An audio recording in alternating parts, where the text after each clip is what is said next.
పొద్దున్నే నేను ఆఫీస్కి వెళ్ళే ముందు మినపప్పు నానబెట్టి వెళ్ళాను.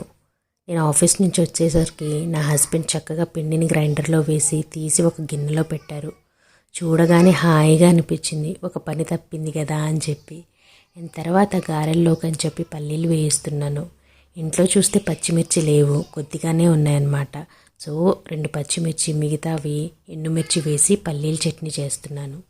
నాకైతే పల్లీ చట్నీ అంత సూపర్గా అనిపించలేదు. ఎండుమిర్చి వేసి ఫస్ట్ టైం చేశాను, బట్ ఓకే అనిపించింది.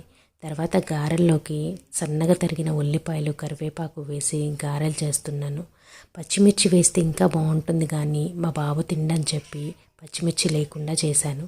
చాలా బాగా కుదిరినాయి గారెలు. ఇద్దరం, నేను నా హస్బెండ్, నేను ఒక పని చేస్తూ ఉంటే నా హస్బెండ్ ఒక పని చేస్తూ ఉంటారు. చక్కగా ఎవ్వరికి బర్డెన్ లేకుండా ఇద్దరు సమానంగా పనులు పంచుకొని చేసుకుంటాము.